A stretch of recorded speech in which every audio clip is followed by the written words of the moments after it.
We spent a lot of time yesterday talking about the Antonio Brown fiasco in Pittsburgh, and the story was advanced by virtue of Mike Tomlin's end-of-season press conference.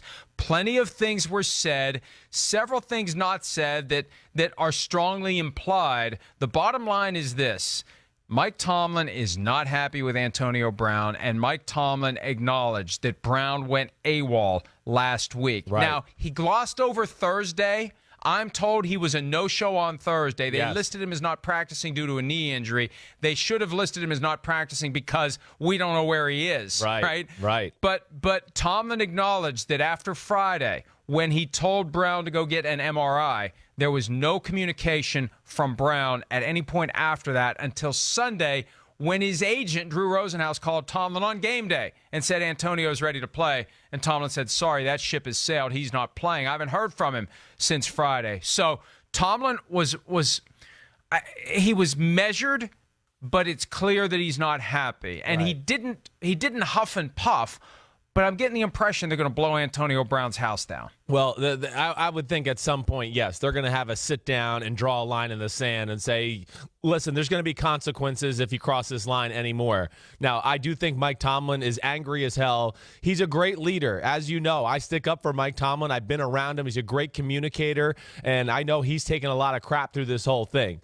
And I think the point that's interesting, first of all, like we talked about it yesterday, I talked to 5 different people about this whole scenario and when it went down. And you talked about Thursday and how that was glossed over. I think it was glossed over a little bit because there was some communication on that day, because 4 out of the 5 people I talked to said he wasn't there Thursday, Friday, Saturday, where he told them his knee was sore and he was going to get it checked out. So I think that's why it gets glossed over a little bit, because they feel like there was some communication there. But the whole thing is crazy. For arguably the best player on your team to go AWOL, the biggest game of the year for that football team, and not be there. And as I know it, major people within the organization calling him, reaching out, and not being, just getting crickets, that's unheard of. And it's a weird situation when the agent has to call the coach for the player, or for the player on the day of the game. Like, I've never really heard that before, Mike. That's a new one to me. So that shows me that Antonio knew on Sunday, whoa, I've gone AWOL for 3 days. I need someone to call and smooth this thing over for me a little bit before I walk in the stadium. That's what I found interesting. Think about how other coaches would have reacted to getting a call from a player's agent on game day. What would Bill Belichick have done? I don't think he even would have taken the call. Right? I agree. What are you doing calling me on behalf of your player on game day? It's game day. He needs to get his butt in here, and he should have had his butt in here each of the last 3 days. Now, I still have an issue with your belief that the Steelers are going to sit him down and say, you've crossed the line. Yeah. You've got to get right. And if you do it again, there's going to be consequences. I think they've already had that conversation with Antonio Brown. That's what makes this such a problem, because this isn't the first time he's crossed the line. I think he decided, based upon warnings he's gotten in the past, if I'm going to cross the line this time, I'm going to make it count, because they've told me, they've warned me, they've counseled me, they've made sure that I know exactly where I stand and exactly what the consequences will be. So I think that the conversation you're suggesting, remember we tried to play it out yesterday, but you wouldn't do it because you knew you were going to lose that back and forth. I think that conversation has already happened. And I think now the only question is, how do they disengage from Antonio Brown in a way that preserves some semblance of trade leverage? Like, if you come out and say we're going to trade this guy, then good luck getting full value for him. But I think that they're at a point where it's going to be very hard to rebuild this bridge, especially because I don't think he wants to. That's the key, right? If you're going to sit down with a guy and say, you really better shape up or ship out, and he says, I'll choose ship out, what do you do at that point? Well, I mean, they can hold him hostage. Like you've said, they've paid him money, okay, and then fine, you want to sit out and miss game checks or do anything like that, then there's going to be issues there. And then they can ask for, some of the signing bonus that he signed early on. They can ask for portions of that back. They can make it ugly. And to your point, like what you're saying, like, yeah, I understand. I agree. There's probably been sit-down conversations with Antonio Brown talking about, you got to stop this. You got to shape up behavior. He is respected in that building because he is a worker, and I've been there to witness it during training camp. I mean, he's out there running cones before anybody else, ready to go full go. But at the same time, I don't think they've ever really given them the ultimatum. That would just be my 2 cents there, where they've actually said, like we haven't seen them suspended by the team, really. We've seen them sent home, but we've never really seen a hardline stance by the Steelers. They've kind of always said, we had a talk, we got some things straightened out. I think this is the year where they're finally going to say, shape up, or we're going to start suspending you, and we're going to start saying it's conduct detrimental to the team, and they might try to ask for money back and play that type of hardball. And this is what we could see. We could see 2005 Terrell Owens all over again, where if they're not going to trade him, if they're not going to release him, then he's going to be disruptive. Now, I think with Terrell Owens, he took it too far. He was too disruptive. There's a way to just show up and do the bare minimum. It's the hold in, not the hold out, where you're there, but you're not really there. You're there, but you're not engaged. You're there, you're present, you show up on time, but you're not really paying attention. You're not really as involved and as active. You're not working as hard as you did in the past. Not 100% invested. Right. Right. Would his ego allow him to do that, though, Chris, because he understands the connection between putting in the work and also going out on the field and having big performances? Would he willingly undermine his own ability to go out and have big games? I don't think he would do that. I don't think he would either. I agree. I mean, he might give everybody in the building the cold shoulder and tell them to, F off, for lack of a better phrase, every now and then. But I agree with you. I think in his DNA, it's about, I'm going to put in work, and when the lights come on, I'm going to show you what I did to put in that work and show you everything that has come out of it. And I do think he's a performer that way.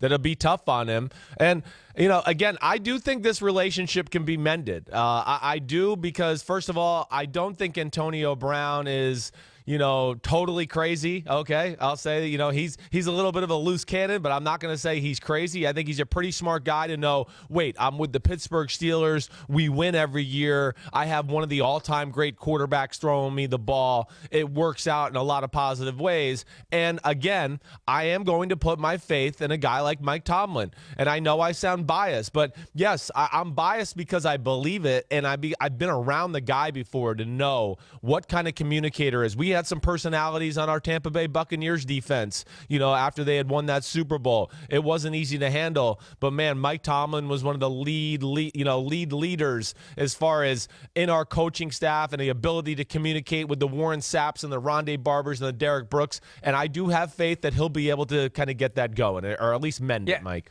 You don't sound biased. You are biased. I am at least biased. You acknowledge it. At least you acknowledge it. Yes. Very few admit it. Let's do this, though. You mentioned Mike Tomlin. Mike Tomlin did meet with the media yesterday. Let's play a little bit of what he had to say. He was asked the specific question of whether Mike Tomlin believes that ultimately, at the end of the day, Antonio Brown quit on the team. Here's what Tomlin said. You can describe it in whatever ways you want to describe it, but there was a lack of communication there that can lead to thoughts and things of that nature that can go in many directions. The bottom line is that we were playing a significant game, and he didn't do a good enough job of communicating or being available in the hours leading up to that performance. So we needed to make decisions pertinent to getting prepared to play in that performance. So I've been really clear about outlining what transpired, the level of communication and things of that nature. So obviously there's some things within that that you can infer, certainly.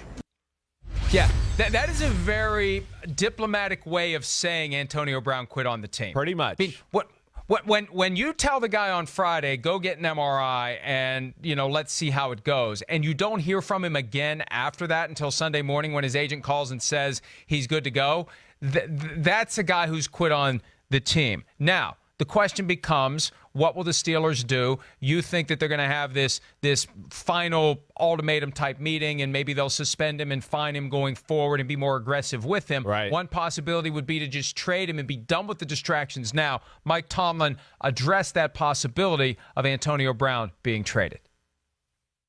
I'm not going to speculate on trades and things of that nature. We haven't formally received a request in that regard. So I'm not going to speculate. I'm not going to speculate in terms of where the discipline might go and things of that nature. Just know that it's going to be addressed, and it will be addressed and needs to be addressed for obvious reasons. You hear him say they haven't received a formal request. You hear that? You know what that means? That means you know what that means? That means that they're thinking about it or something. Yeah, they're waiting for someone to call. It means they've received an informal request, right? They just haven't gotten the letter on Antonio Brown letterhead with the signature at the bottom. They know the guy wants out, and it's been reported that he wants out. And see, that's where this thing potentially goes off the rail for the Steelers, and they have to ask themselves, do we want to engage after a full year of Le'Veon Bell distraction? Do we want to have another situation like this, or do we just take what we can get and move on? And this is an attractive contract to trade for, Chris, because the way it was structured, they've paid him $33 million plus over the first 2 years. What is left for the final 3 years is $38.9 million. It's under $13 million a year for Antonio Brown for 3 years, and none of it's guaranteed. So if you're a team out there and you yeah, but what about the rate? What about your guy John Gruden? Would he roll the dice on an Antonio Brown? Would he do well in that offense? Yes. Fully motivated, fully focused? Maybe he would. Right. No, I do. I think there's a lot of teams out there, some of the teams that are at the bottom of the draft or at the top of the draft, as we would say now. You look at the top 5 picks or top 6 picks, you look at it and you go, well, there's some teams that could certainly use some weapons on the offensive side of the ball and have deficiencies, whether that's the Jets, the Cardinals, the 49ers, the Raiders. We can go down the list. It's pretty unbelievable, actually. So I do think there would be a market, and that's what they're going to have to do at some point. They're going to have to sit down when, calmer heads prevail here in a few weeks and sit down with him and see exactly where he is at, right? Antonio Brown is obviously mad, flustered, feels disrespected a little bit by the Steelers. I don't really understand that, and if it's just because of the Wednesday walkthrough and the fact that they made him redo a play where he kind of messed up, and that's the story I've been told, then that's ridiculous. But regardless, they are going to have to get a feel for where he's at in this situation. Is it salvageable? Because if you do trade him and you lose $21 million in dead money, that's a huge blow to your football team. And also, you want to keep him because you're on the cusp of still a Super Bowl window, and you have a quarterback that's at the end of his career, and you like it. No, you're not. You're not. You're not on the cusp of a Super Bowl window. Why? Because we have seen they could have gotten the Super Bowl this year. They have. And they didn't. You know why? Because it's not about the talent. It's about the way the team is managed. It's about the way the team is run. I'm sick about hearing how great the Steelers are when they go out and underachieve every year. And they underachieve because Tomlin doesn't have control of that team. And he better get control of that team or he's going to be gone after this year. Yeah, okay. Yeah, I said it. Okay, you said it. Wait, I mean, they underachieved by being what? The 2 seed in the AFC playoffs They still last year? underachieved. Oh, and what happened? The Jaguars came in and kicked their ass all over the place. Okay. It's on Tomlin. And Tomlin knows it.